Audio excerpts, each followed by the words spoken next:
sales. Yep, we're going to talk about that word that so many of us want to avoid when we talk about ministry. We're going to talk about how to monetize your ministry, and we cannot avoid talking about sales. And today I have a sales expert who talks about sales from a place of integrity. You cannot miss this episode. Share this with someone. Let's go. The Monetize Your Ministry podcast. Welcome to the Monetize Your Ministry podcast. And you get a chance to interact with them. To me, that's full-time ministry. Did I have to? Because tax without Jesus is like a thief. It brings in itself and then it opens it. I want to provide content and things that are going to help change lives, and I simultaneously want to receive a blessing from that. Now here's your host, Kymone Hinds. All right, we're back again. Another exciting episode of the podcast. Listen, you've been here for a while. Maybe this is your first episode. We've been talking about how we take this thing that we have called ministry, how we serve others best and put it out into the marketplace. Now, we need you to do a few things. If you're watching this on YouTube, make sure you subscribe to the YouTube channel. And if you're listening to this podcast on a podcasting platform, do us a favor and leave us a rating and a review because it will help others to find the podcast. All right, so I have been tracking down this person to be a guest on the podcast before I had a podcast. All right. This is just how much this person's message and the work they're doing has impacted me. And I want to introduce to some and present to others our guests for today, Miss Bria Hash. Bria, welcome to the podcast. Hello. It's so good to be here. Bria, you are one of my online mentors. I consume all your content. I've purchased stuff from you, even though I don't quite fit your niche of who your market is. But listen, I've been just blessed by what you do. And I'm so glad you're taking some time to be with us on today's episode of the podcast. If it's probably better if you give us a few sentences, just tell us, who is Bria Hash? Well, I am, first of all, so grateful to be here. It's been a journey in our relationship to get to the podcast. So I'm really glad to be here today. If I were to introduce myself to your community and to your people, I would just say, I'm here to help you to get a whole lot of money. So that's really all you need to know. Like that's what we're here to do, right? So nothing else really matters, right? So when I wake up in the morning, every single morning, I ask God, what do you want me to say to get more money into the hands of your people? And from that point forward, when I put my feet on the ground, that becomes my assignment. So whenever I show up, I'm here to help you to get more money. And I'm able to stand in boldness when it comes to that because I know that I've already consulted God about it. So we're going to let God have his way and we're going to do what we came here to do. So it sounds like helping us to get money, right, is your ministry. Mm-hmm. Yes, it is. Absolutely. It is my ministry. And, I was never unclear about that because from the very beginning of my business, I recognized that it was not me. So I'm the most unlikely candidate to be in this seat. Am I smart? Yes. Am I intelligent? Absolutely. Can I be intellectual? Mm-hmm. But did I sign up for this? Absolutely not. So when I started to run my business and saw that, oh my goodness, every single time I go to God and ask him, what should I do around this circumstance or this client? God has given me the strategy to pull money from heaven into earth. I started to recognize, okay, it's not me. It's what God wants to do. So yeah, that's what we do. When we team up, that's exactly what's going to happen. I love it. I love it. Now, Bria, some of the people watching this may know you. So I do want to give a little wrinkle here. What's someone who may know you already on your platform would be surprised to know about you? What's like a fun fact or something about you that might surprise people to know? Oh my goodness, why are you putting me on the spot like this? No, I should have told you this before. I don't even know what to tell the people. Okay, what is something that will surprise them that they don't know about me? Oh my goodness, I'm trying to go into my secret closet because I don't really have a lot of secrets. Okay. I don't. I try to let people know exactly who I am. And be really transparent about that. And it's been a long journey to doing that. And I'm not trying to answer your question. Oh, you're good. You're good. I have to be very transparent in that if you would have asked me this question maybe 5 years ago, then I would be able to say something immediately. but it's been my journey, and it actually does come from being raised in a Christian church. When you're in the Christian church, you hide who you are, right? You Mm, don't necessarily show who you are. And then there became this point in my life where I had to go through a series of experiences of radical acceptance, because God could not use me if I was hiding who I was. So, if you would have asked me a long time ago, maybe it will be that I meditate, or maybe it will be that, I use singing bowls as an instrument to attune myself to God and God's consciousness. But now I'm very open about that. So it's like, I don't have anything like that's hiding. So my community, if they pay attention, they know who I am. I love that. And I make that a point, because when I chose to make myself an instrument, I said, God, use me. And then my response that I got back from God was, well, then show them who I am. And I have Mm. no way to do that other than being 100% authentic in my personality, whether you like it or not, whether you enjoy it or not, whether it's your preference or not. So I'm an open book. I love it. I love it. So you said 5 years ago, right? So maybe we can go back a little bit to that 5 years Yeah, ago. How long have you been in business for yourself, building what you're building now? a little over 8 years. I've Okay. been in business, yeah, for 8 years. And I remember the moment I decided to leave working in corporate 9 to 5. I always say, when I tell my story of leaving the 9 to 5, that I was like, it was a soundtrack. I'm walking on sunshine, that was playing in my head when I walked out. I knew it was the right decision. I just didn't know what I was doing.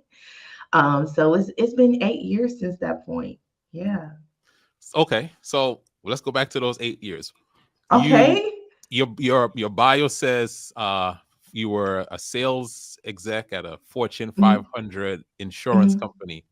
People don't Hmm. just leave jobs like that, do they? Like, what made Yeah. you step out and into this unknown world of entrepreneurship? Kind of walk us through that decision, because I think this would be relevant to a lot of people watching this. I'm going to tell you exactly how it happened. So, a little correction. I was not a sales executive, but I was trained in a sales gauntlet, a Fortune 500 company owned by Warren Buffett. And what I found out was that they value people so much. He values people so much that for 6 months, 8 hours a day, 5 days a week, I was trained to do nothing but sell. And Mm, when I went into that space, it happened from a space of transition. So I was previously accepted into a doctoral program, and I was supposed to go to the school. And it's really interesting because this school was founded by Pat Roberts. okay. Um, mhm. So when I went to school, I went to school and I recognized that it was going to I was going to be more of a challenge to that environment than that environment was a challenge to me. So I made the decision not to go, and then I recognized, wait, you can't just not go to school. You're not going to be a doctor anymore. Your mama don't have any, benefits of bragging. So you got to figure out something to do, Bria, because you about to let the whole family down. So yeah, like we went through all of this. I was so passionate about getting into school, but what they didn't know is that I was writing a book on the back end called From Go Getter to Graduate School, about how to hack the graduate school system and go from a bachelor's to a doctorate. So I didn't even go to a master's, and most people go bachelor's, master's, doctorate. So Right. I decided to jump, and I decided to write a book about it because I wanted to teach Black people how to hack these systems, because I knew they could be hacked. Right. Right. So I did that, right? And then afterwards, I recognized, okay, now you got accepted. You declined admittance to the program, and now you need to work. You need to do something that shows that you're being productive. And I just so happened to end up selling insurance. And when I started selling insurance, that's when I got the training that I needed. Everybody was confused about why I was in the space. Even my hiring manager was like, "You're not supposed to be here." I said, "I'm gonna give you a year." So I gave them a year. And I remember the day I walked back into the office, and there was a Hershey's bar on my desk, and it said, "Happy 1 year anniversary." And I looked at the Hershey bar, and then like very soon after that, I turned in my first resignation, Wow. because I'm like, yeah, I'm done. So I lived off a commission for a little while. I came home, then I ran out of money. So I ended up going back to work for 3 months. But between that time, I was getting up every day, working out with my uncle, living the life that I live now, studying, to show myself proof, doing all the things. And I got that taste. So you don't let people like us get that taste of freedom. So I got that experience, and I went back to work for 3 months. And in 3 months, I was in another hiring manager's office saying, I'm not going to be here anymore. She busted out crying. I'm like, what you crying for? I don't like you and you don't like me. But she wanted me to stay in the space because I was so productive. I was Right. #1 in the nation, even there with college admissions. So, wherever I was selling. And when I started my business, it was a no-brainer that I would be selling too. But I didn't know that was at work. So I started my business as a virtual assistant. And when I started my business as a virtual assistant, within 30 days, I had my first client. And when I got my first client, everybody started coming to me. How did you do that? How did you do that? How did you do that?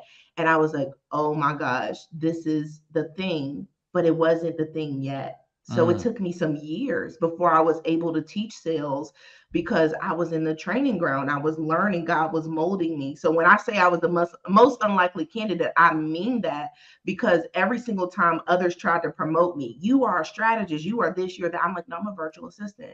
And I sat there until I knew it was my time to move forward and stand in authority and teach because I recognized that God was teaching me and God was training me. So there are oftentimes when people ask me, who's your business coach? And I'm like, God. And it's not that I don't respect other people, but right. I recognize that if I go under their covering, then I'm going to be limited. And I won't allow that to happen because I know that my God is limitless. So I Yeah. tell God, I ask God to tell me where to go and to learn. And I just move from there. I love it. I love it. So Bria, I know I want to come back to what you just said there because it sounds like there was a thing you started, but that thing wasn't Yeah. the thing. It was the thing that led you to the thing, right? But Yeah. virtual assistant business.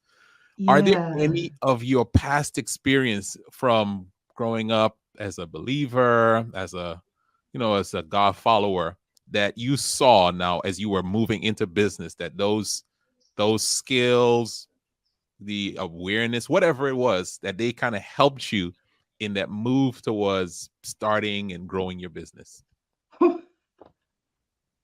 God is funny. I already know where we're going with this. Let's go. You ready? Let's go. So I was trained to be a leader. Hmm. I was trained to be a leader. So my grandfather, Bishop George Hash, was a overseer in a church organization, Church of God Apostolic. It's like Kojic, but Hmm. it's Church of God Apostolic. So he was over the Northwestern District. And when I was growing up, I was trained to be a leader. From the time I was able to talk, it was very, very clear. You sing, you play an instrument, you're in administration. And every single day I spent, my childhood in the church observing leadership and Mm. the principles of excellence and, starting church on time and being accountable to people and, helping people to understand the vision because you can be a leader, but you're nothing without your people. These are concepts that were constantly drilled in my brain. And it has been the cornerstone and hallmark to my entrepreneurial journey. So oftentimes I get asked, where did you get taught to be a leader? That's another question. Mm. Like, where did you get that training from? And it's like, can you be born to be one? Because I was born into a family that was in the helm of leadership when it came to the Christian church in our city. So it was very, very clear who I was. It's no way to this day that I can't go through Walmart and be honest with you. And I say, my name is Bria Hash. They'll go, you one of those singing hashes? Because that's just the way it is, right? Yeah. So when I started my business, another thing when I was back as a virtual assistant that really, really stands out to me is a moment where I had a decision because I can remember when I was younger, my mom had a Sable Mercury. She had a Sable Mercury and it had a tape player in it. And I think my mom, when she would miss my grandfather, she would play his tapes. It was like 4 tapes that was always in the side door. She would play his tapes. And I remember this sermon that he preached where he talked about when he would teach to tree stumps in the forest because he wasn't a Mm. great teacher. He wasn't a good preacher. So he would preach to tree stumps when nobody listening because he used to stutter and he wasn't good at oration. So he would practice. And when I started my virtual assistant business and I started to recognize people were asking me for information, I had so many tree stump moments where I can think of my grandfather and I will be on, we do live stream now. So live stream was just coming up and, it wasn't that live stream was new, but people were using it for business in new ways. And I can remember back in those days where I didn't have an audience, I didn't have a Come on. followership, I didn't have a community, and I would see the number on the live stream go from like 0 to 1, 1 to 0. You know that moment where it's like 2, 0, 1, 0. And it's like, people jumping in and out. And I used to think to myself as I taught, as if it were a room of 1,000 people, if my grandfather can teach a tree stumps, I can teach to a one eye. If my grandfather can teach to the birds, I can teach to 0 eyes, because I know that this is my training ground and I'm okay with this. So I did that. And that's, when you ask me, did the church inform me or did ministry inform me? That's the type of pedigree that I come from. So did I know it would be like this? No. But did I know that I had what it took? Absolutely. Oh, I'm sorry, those tree stumps. I felt that. I like because for anyone who is out there doing anything, if you start anything, there's sometimes crickets, right? The 0. If you're on a live, it is. I told my kids this. Sometimes when you're talking on a live and you see one person show up, you even start talking a little bit louder. Oh Just my so gosh. it's almost like, please stay. But to your point, that is the moment of I may not have the audience yet, but I know I have a message, and I know I have to perfect and to get even better at presenting that message. But I'm not going to despise the day of small beginnings.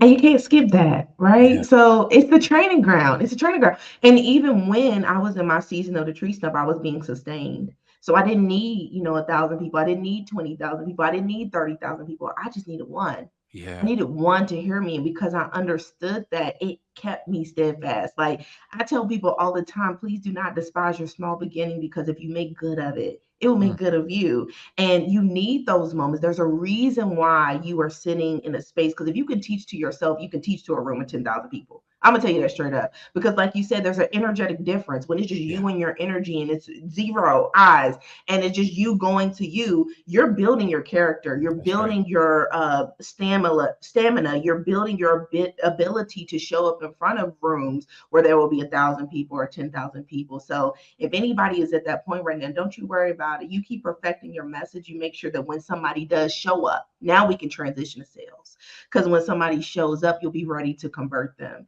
If you perfect your messaging, if you perfect your systems, if you perfect your process, when that one person shows up to you, because we don't need 100 million right now. We just need one. And for some people, it's just one customer, one client, one opportunity that will change your absolute life. And you don't even need to pray for the 100. Because if you get the 100 and you're not prepared to convert them, it's nothing. I always ask people, what's 0% of 1,000? And then 0. Exactly. So we got to focus on conversion. So that way, when we get our opportunities, or what I call our at-bats, we're ready to bring it home. See, that's why our guest is Bria Hash, and you could see why I go in your comments when you do your lives and I put preach in there, because you preach, you're preaching, right?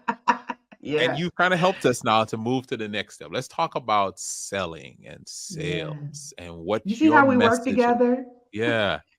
The sales, because for a lot of us, okay, there is roadblocks, I think, for a lot of us in terms of even this word called sales and this activity called sales.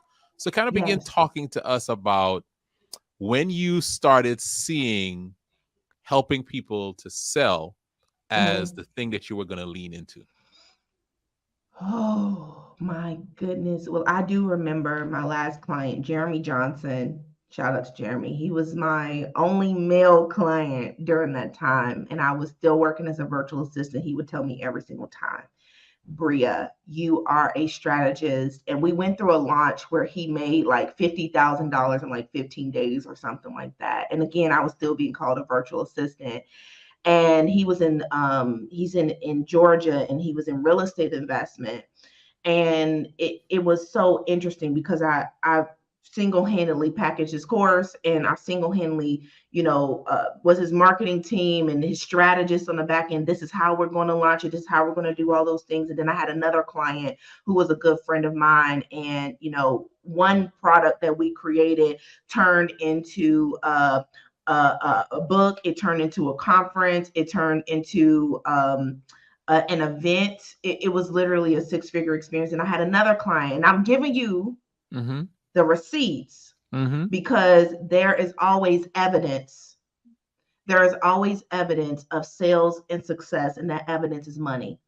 And that's where a lot of people get messed up when it comes to the performance of their business. They think that their effort is what they should be looking for. So how hard they're working.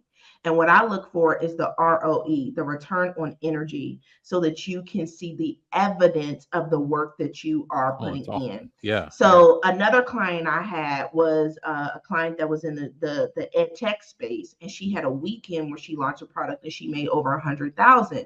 So for me, I didn't have a need to push myself into the sales arena or to give myself a title. The evidence was very, very clear. And I knew my practices on the back end. They're not as strong as back then as they are now, because now I be on my face. And it's funny because people come to me and they're like, Bria, do that thing you do, with the sales, and then launch it and then make me make a whole lot of money. And they don't believe me when I tell them I know the principles to selling. So I stand on the principles, which are based on the laws that God created from the foundation of the earth.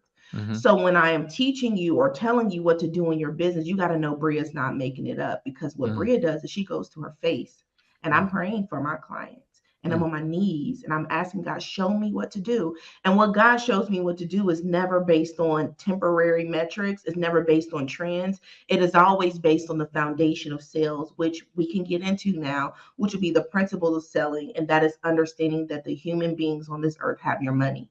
So a lot of believers may think, okay, God just rains down on you and then blessings come and they shower. Money does not come from the sky. Money circulates as energy through the hands of human beings. And if you're going to understand how to get money in your life, you have to understand humans. Humans are a system that God created from the foundation of the earth. So when God created Adam and Eve, at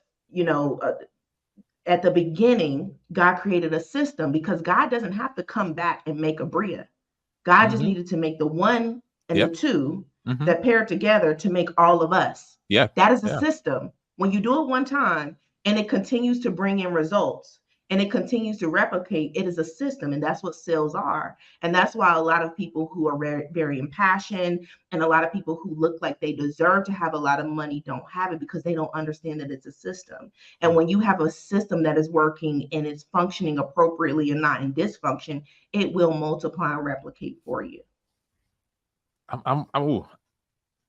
The system, and that's it, right? Because a lot of us, we know we have something. Come on, Bria, we know we have something. I know I have something I can impact people. A lot of people, you're watching this, you're listening to this, you know you have something to impact people. In fact, people have told you how much you've been impacting them, their marriage, their finances, their health, their relationships, whatever it is, right? You're impacting people. But the money's not there to show for it. And maybe you start thinking, well, God doesn't want me to have the money. Maybe God wants me to just stay humble or whatever. But Bria, you're telling us the reason we haven't produced the financial outcome that we're looking for is we don't have the systems. You don't have the system, and you don't understand God. I know you're enjoying this interview. I am. So many nuggets, right? So much wisdom. But I had to just stop and give you an opportunity to be a part of something special that can help you to increase your impact and your income. I'm hosting the Monetize Your Ministry Summit.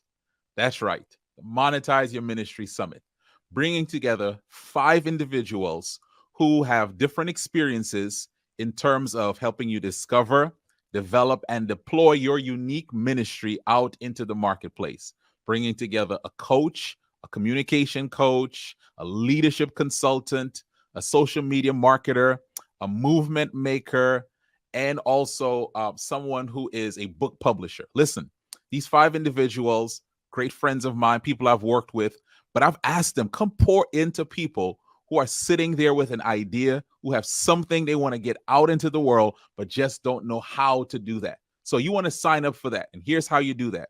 Go to mymsummit.com. That's mymsummit.com and get your ticket. It takes place Monday, September 25 from 7 to 9 p.m. Go to mymsummit.com and get your spot now. Listen, you don't want to miss this opportunity to hear from these awesome individuals how you can take your unique ministry, the way you serve others best, and take it out into the marketplace. Sign up now. mymsummit.com.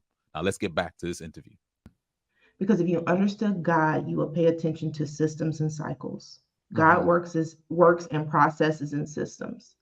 Every single thing that happened that has been demonstrated by God, that was also demonstrated by Jesus Christ, is a system and a process. Mm. And this is where most people get tricked up. Because when I say you have to understand the fundamentals and the systems of selling, people's minds and their ears turn off, That's because right. Yeah. fundamentals aren't sexy to people. They Yeah. they're not attractive to people. And what they don't understand is that if you don't understand the fundamentals, then you will misunderstand the laws and you will misinterpret how to be successful, because this is what I want your people to know. This is what I Mhm. want you to know. This is what I want Talk to everybody me. Yeah. who's listening to know. So I want you to pause whatever you're doing right now. Yeah. No You do multitasking not on this. have to, yeah, no multitasking, right? If you were multitasking, you was already messed up in the game. But this is what I need you to know. There is already a system of success that this world was built on. There is already a system of success that Christ ordained for us, that God ordained for us, I should say. There's already a system of success. And either you work in it or you work outside of it. And when you are working so hard in your business to produce fruit, that means that you must understand that I must be working outside of the system that God ordained. Because if you give a fruit or you give a seed soil and you water it and you give it sunlight, what does it produce? Yeah. Fruit. Fruit. Hmm. If it is good in God's sight, what does God promise us? That it will be multiplied. Hmm. If it's doing neither one of those things, if it's not fruitful and it's not multiplying, then you're not doing what's good, period. So Hmm. if you want to work hard, you continue to work outside of God's system. If you want to be in alignment with God's system, then you understand what God's system is. And on earth, what we see operating are humans. God told us in the beginning that we were supposed to have dominion over everything. And there are a lot of people who have businesses and they say, I want to help people. But when I go to them and I say, okay, you want to help people, well, then you got to start practicing understanding of people so Yeah. you can understand behaviors and habits. That's where behavior driven sales strategies come from. It doesn't come because I said you should know it. It comes because I recognize and I started seeking God's face. And why don't your people have money? Because I don't understand it. You told me you have a cattle on 1,000 hills. So why are your people begging for steak? God's like, well, two things are happening right now. So either I don't recognize them or they don't know who they are, because Yeah. I am their father. So it was my job to then go and say, okay, well, then what do we need to be putting out in the world to help people to understand how to interact with their business so they can make money? And that's where behavior driven sales comes from. Yeah. I think, Bria, when a lot of us hear sales, right? These are the things that immediately we start going to: funnels, landing Yeah. pages, Yeah. closing, Yeah. conversion, and none of those things are bad. But what None. I'm hearing from you is we got to go back to principles, To because those things can principles. change, right? Those are But tactics. the principles are what we need to understand. And so you're giving us Yeah. some principles here. I want Yeah. you to even if you could just go down a level on us, help us understand some of these. You talk about behavior driven Yeah. behavior. You say it for me again, because I might mess it up. Behavior driven sales. Behavior driven sales. Yeah. Would you mind sharing with us at least a few principles that we could understand? Okay, God wants me to be successful in my business, right? Yeah. God does not want this business to own me. He wants me to own the business and to I love live the that life that he assumption. wants me to live. And if I'm not Yes. doing that, I'm out of alignment. So Yeah. bring us back in alignment, Bria. Talk us through some things that would help us to know some principles for behavior driven sales. Absolutely. So I'm going to start right here, like at the base level of human behavior. And the base level of human behavior that drives every sale that will come through any business, any ministry, and let me go back for a second because we are talking about ministry. Mm-hmm. So we can talk about this solely from a capitalistic business perspective, but selling also happens with vision. So we have a lot of people that may be in ministry And right now, the feet are not moving towards the goal, the collective goals that you may have as a leader. And you must also know how to sell. So it is very, very important that you understand the principle and what we are teaching here. So we are going to go a level below, but I need us to all be on the same I, page as we move yeah, I forward love it. because I I love never it. want to come in confusion. Yeah. So you asked me to take us to the basement level so that we can all understand how we should be moving forward. And the first thing that you started with was the assumption of success. So the assumption that number one, God wants you to be successful. And if you are going to be successful with selling, understanding how humans work. Every single decision that we make that requires an exchange of our finances, whether we're making a decision about a house or we're making a decision about a car or we're making a decision about a candy bar, happens in less than 20 seconds. Wow. Less than 20 seconds. Why? Because the brain has autonomic processes that happen without us doing any interjection. These processes were made millions of years ago. It doesn't require any intellect whatsoever, no logic whatsoever, no comparison, no analysis whatsoever. It's just sometimes, not sometimes, every time when we see the thing, we know that's the thing. No logic behind it, right? Right. So Right. most people don't believe me when I say this. And I'm like, no, seriously, like every single human is making a decision to purchase in 20 seconds or less. Now, where most people don't get or understand is that if the decision has already made in 20 seconds or less, it's done. It's a done bun for you, right? It's complete. What happens between 20 seconds and the time they give you their payment method is you interrupting the decision that was already made. Ooh. So do your Whoa. system support Mm-hmm. the decision that was already made? Does your content dissuade the decision that was already made? Do your processes keep people who are ready to purchase from purchasing with you? Is there something in their life that then distracts and becomes a priority? So what we're talking about is the difference between decision and action. And this is where most business owners get jacked up in the game. Because then we got to talk about a customer sales cycle. That's when the 11 touch points come into play. So if anybody has been here and you've heard, and if you're not in the industry, don't be upset if you've never heard this before. Just take notes, right? So we'll just do a quick master class in it. Let's go. On average, a customer is going to need 11 touch points with you to act on the decision that was already made. So back to the principle, 20 seconds or less, the decision is already made. 20 seconds or less is already made. But then they're going to need, on average, 11 touch points to act on the decision that was already made. So fundamentally, what we want to have in place as people who are saying, I'm a human, you're a human, I want you to get what you want. And I benefit when you get what you want. Let me make sure that my systems are going to support your decision that you're acting on. Let me make sure that my content supports the decision that you're acting on. Let me make sure that my processes support the decision that you're acting on, because we're in a dance together and we both want your success. So everybody wins when the sale happens. But most people don't ever get to this point because they have these thought demons that are in their mind to tell them that selling is bad, or that I'm taking people's money versus I'm delivering them something that they really want and will make their lives better. So if we can just break down all of that, then we would be all right. But that's actually the work, especially That's the work. for the Christian That's church. the work. Absolutely. For women and Christians, that is the work. Yeah. Because taking people's money has been labeled and marketed as something that is awful. You know, that is such a mindset, right? Like there's a text that talks about strongholds, right?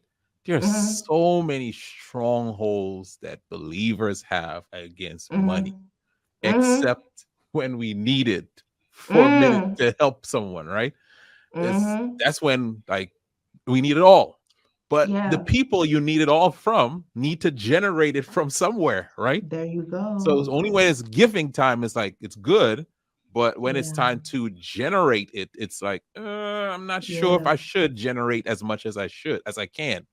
And you said something I wrote down. Everyone wins when sales happen. That's right. Break that believe down. that with all of my heart.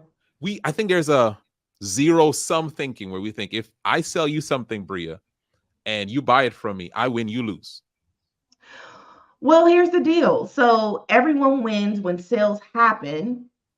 And in order for us to accept this as truth, we have to understand the concept that the human beings that are interacting with you in your business, first of all, are interacting with you because you are a business. Mm. And they are not there for you to become their best friend. They're not even there to consume your content for long periods of time. Because I always talk about this. I call this to love and lead inside of Black Women Sales Academy. But we talk about lead generation from the perspective of dating and what happens when you date somebody. So you're courting somebody, you're interacting with them. Y'all have been on 4 or 5 dates. Y'all, really like each other. The energy's there, the passion's there, the future casting is there. The question becomes, where are we going? Yeah. Where are we going with this? Where is this going? Right? The same thing with our clients and customers, but we just are not in the process, so we don't recognize it. So when you as a business or as a ministry or as a entity with an exchange method are interacting with individuals, they are there because they have something that they want to get from you. Because it's not a secret that you're in business, right? You got the business page. They can see that you're a creator. They can see that they can see all of the makings of a business. But then when they interact with you, they've gotten one piece of content, another piece of content, a third piece of content, a fourth piece of content. You haven't made a call to action yet. You haven't asked them to act on their decision that they've already made. So then their question becomes, number one, where is this going? And number two, if they can't sell to me, because this is a subconscious process, if they're not good at getting my money, how are they going to treat me when they do get my money? And this is when not understanding sales becomes the thorn in the business owner's side, because it will devalue and dilute your authority if you don't know how to take people's money appropriately. Think about how you feel when you go into a restaurant, or if you go into a car dealership and you're like, I got my money in my hand. You don't want it? Yeah. You then Yeah. start to question the validity of the transaction, Right. and you will likely make the decision, if you have any self-worth, to go somewhere else. Mm-hmm. And what happens is, for a lot of our good content creators, because y'all ain't running businesses sometimes, y'all be just creating content for Facebook and Instagram. I heard and you say YouTube that and all the before. Yeah. rest. Okay. So a lot of the times what will happen is you will have people that need what you deliver, want what you deliver, have the money for what you deliver, and trust you to deliver it. But the moment you do not ask them to give you that money, and if you pay attention to what I just said, I just gave you the 4 principles of a purchasing customer. When it comes time for them to give you the money, you don't ask, and then you just ruin the trust. And they go and pay somebody else for the thing you warmed them up for. I don't know if we were supposed to go here, but here we are. Bria, I invited you as a guest on here. I did not expect you to come step on my toes, right? Like, I'm like, just help the people, but you all on my toes, because I feel it. And something's going to shift after this interview. I promise you. Because I feel the like world even belongs in to good my own mind is, salespeople. I got to give value, give value, give value, give value, give value.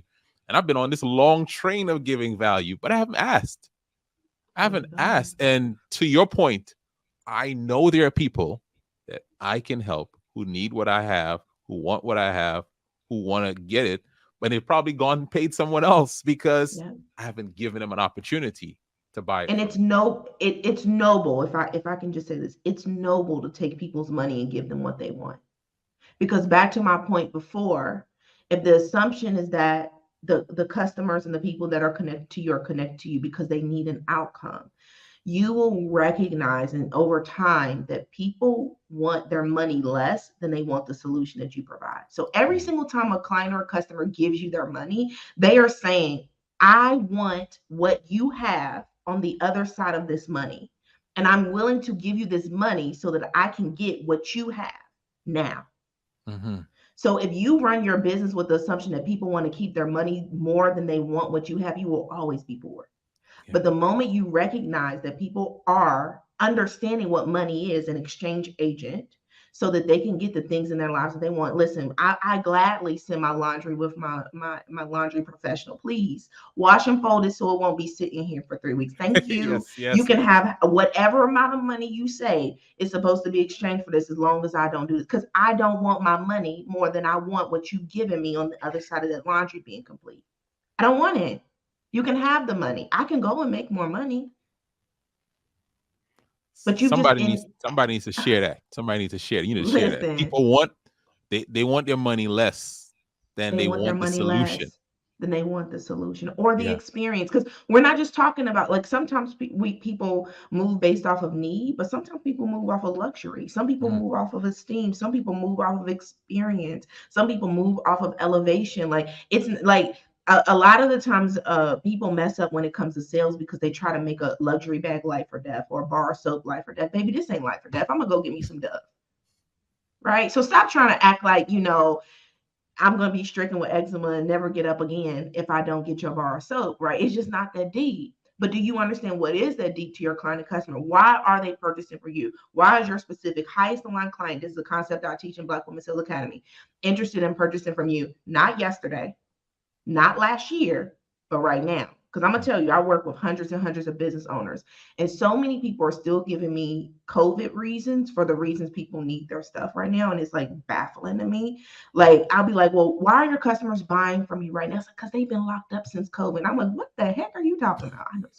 But what are you talking about? Ain't nobody being motivated by it. Like, you have to know what your client is going to be motivated by right now. That's good. Why they're going to give you their money right now. And you overblowing the reason that they're purchasing isn't going to make them purchase it anymore. You actually have to know what is motivating them. I call it DNA in Black Women Sales Academy: desires, needs, and acknowledgments. What do they desire?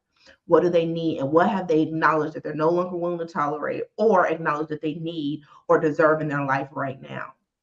If you know those things and you're spot on with them, you will be speaking your clients and your customers' language so much that you confirm the purchase and they trust you enough to give you their money and give it to you right now. I love it. I love it. Bria Hash is our guest today. And Bria, you've mentioned the Black Woman Sales Academy a few times. I mentioned in the beginning.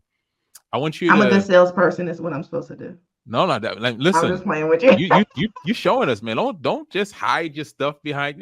Tell us, because here's the other part that I love Yeah. about this. You're taking a stand for Black women, and Yeah. that's what I love. Every time you show up on my feed, right? So of course I'm not Yeah. your typical audience, but I cheer you Right. on. Here's why: because I know you're ministering. That's my word. You're ministering Yeah.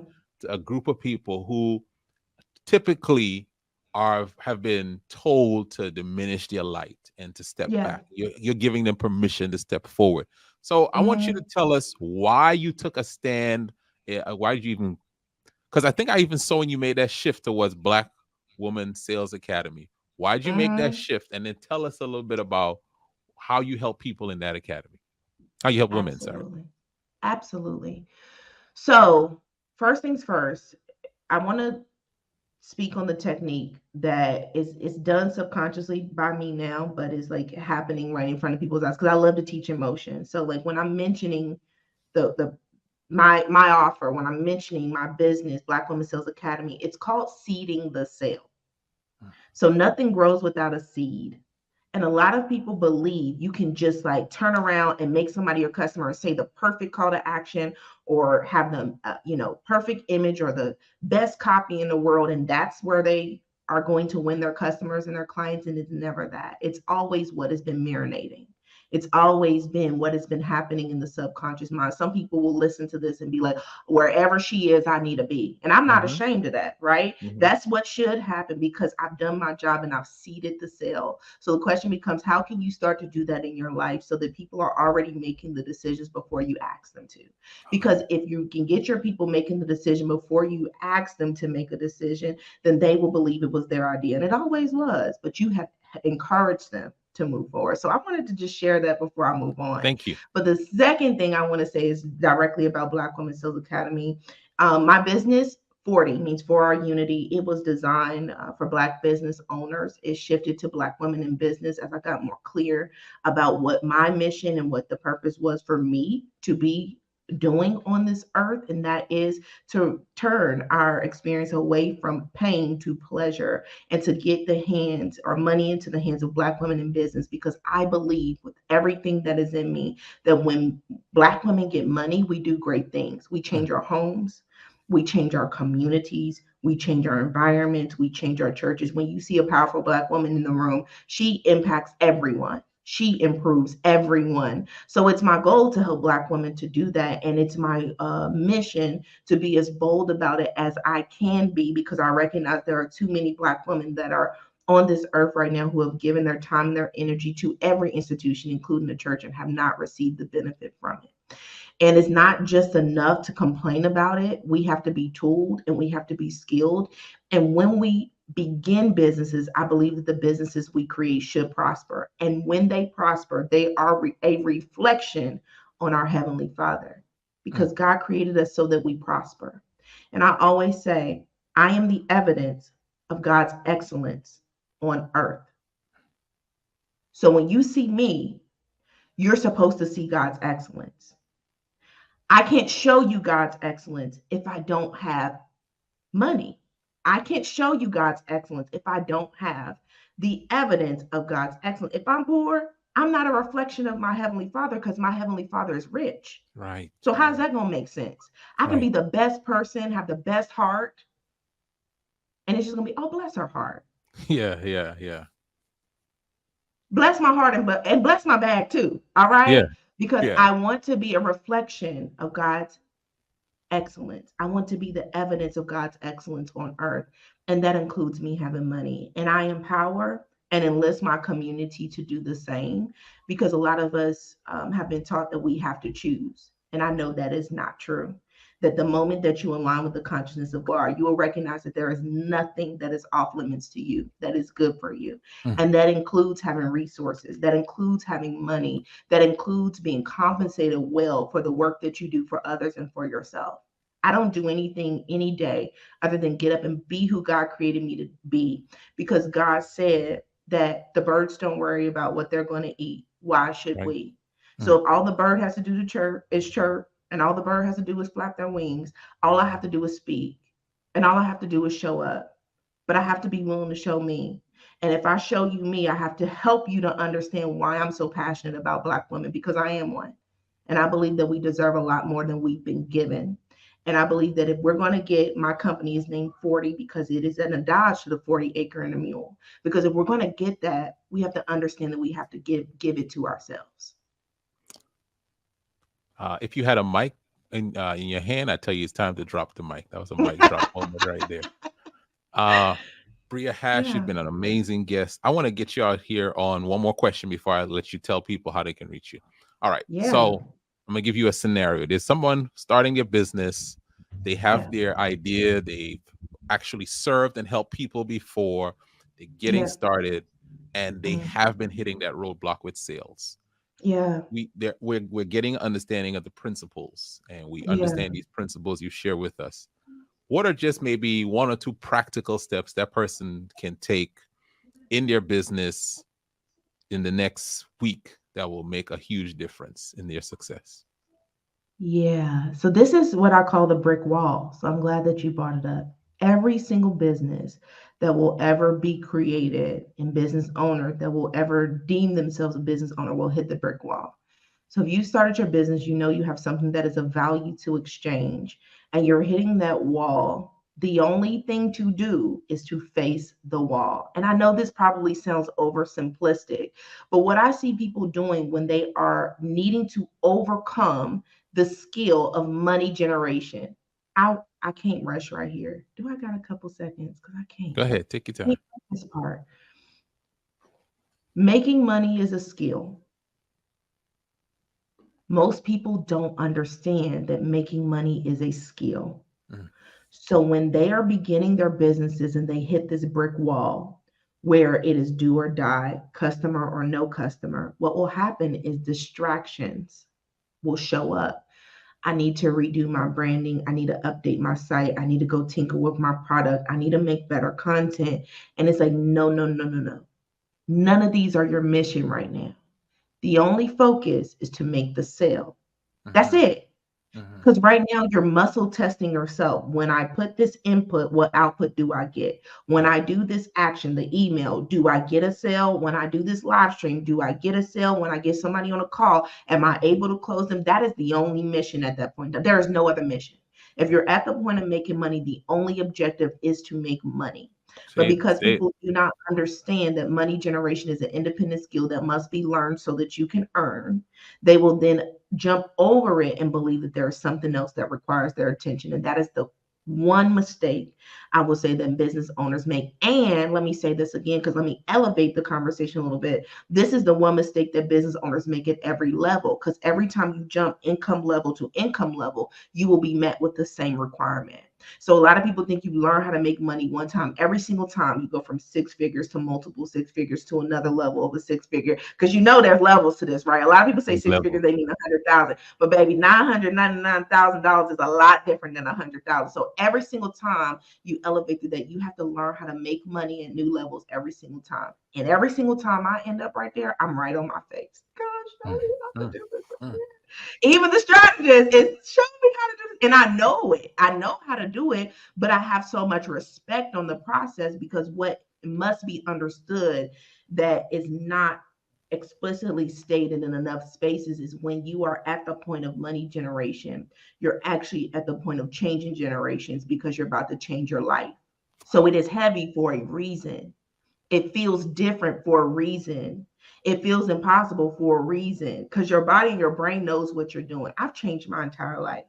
And because I've changed my entire life, I've changed my entire family. And I've changed my entire life and my entire family, my family line, the lines that will come from me, because I learned how to generate money when I want it. Not when I need it, Mm. but when I want it. Sorry, I just had to let that. Y'all gotta let that simmer a little bit. There's something I've just gotten out of this conversation here, Bria, and there's an underlying thing that you said a few times that I haven't picked up on, or haven't said it, reiterated. Yeah. You talked about, getting on your face at different times, when your feet hit the ground in the morning, you get on your knees, you say, God, help me to help people to make money. You said, I Yeah. pray.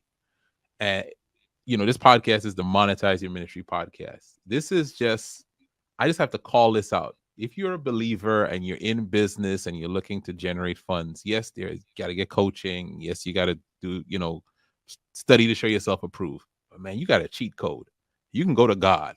You can ask God for wisdom with your business. And one of the things that I want you to hear from what Bria is saying is, the God who is with you in places of worship and for worship gathering, that God is with you in your business, in your pursuits of generating income and generating revenue and building what he's called you to build. God is with you there. So ask him for help. Real quick, because you just did something. This is really interesting. First of all, when the Bible says, seek ye first the kingdom of God and his righteousness, and all these things shall be added unto you, that was the cheat code. Yeah. Because all the things that are added includes your money. All the things that are added includes your wealth. All the things that are added includes your abundance. But the first thing we must do is seek first, because that's where one wisdom having, and you use an operative word. You said you could.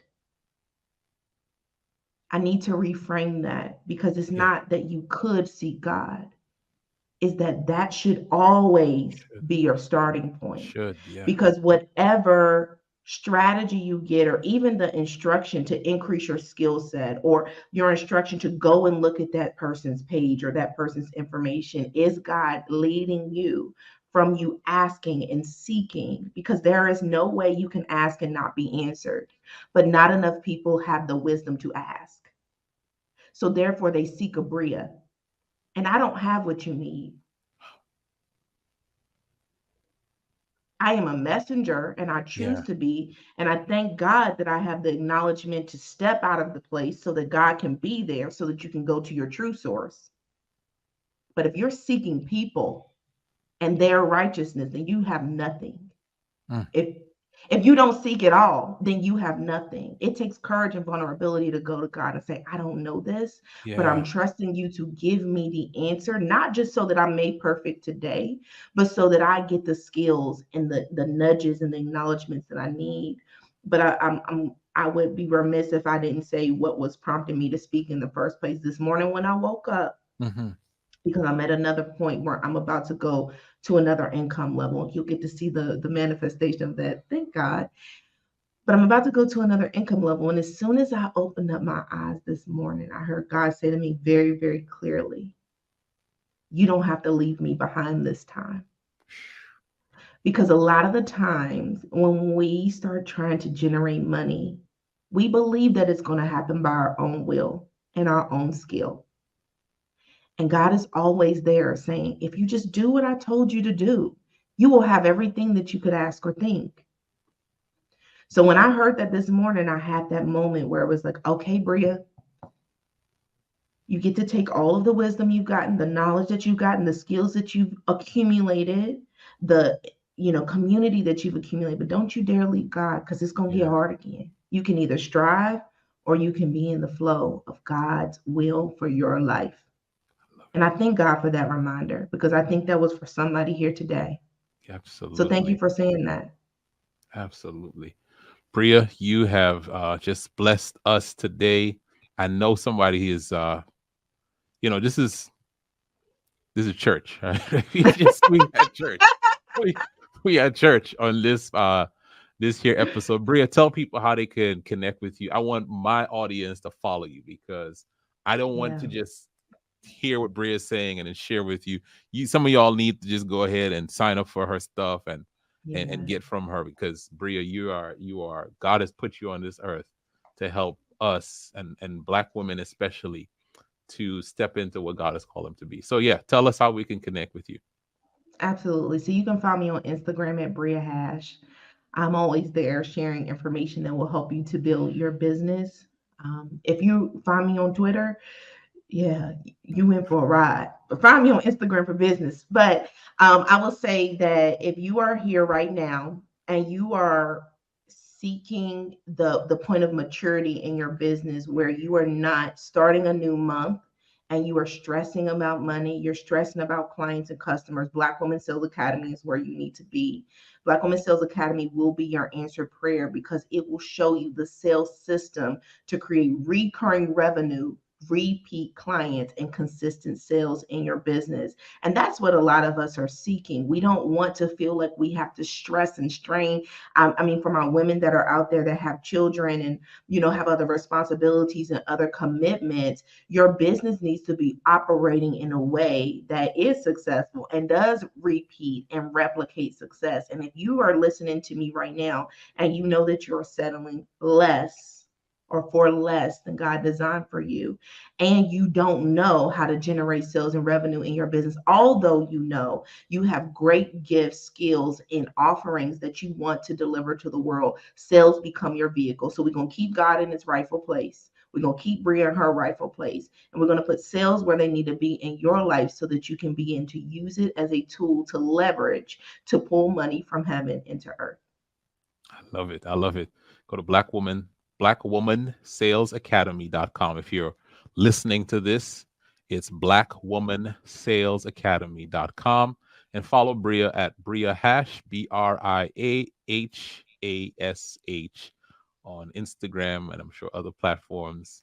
You'll find Bria there. Bria, it has been just my privilege to hang out with you and to have you as a guest on today.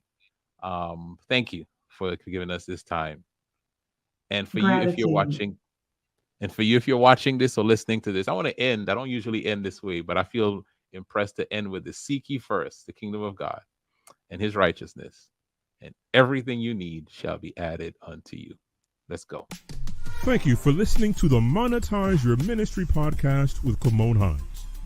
For more information, visit our website at www.monetizeyourministrypodcast.com. That's www.monetizeyourministrypodcast.com. Find us on YouTube, Spotify, and Apple Podcasts. Please share this episode with someone who needs it. Let's increase our income and impact.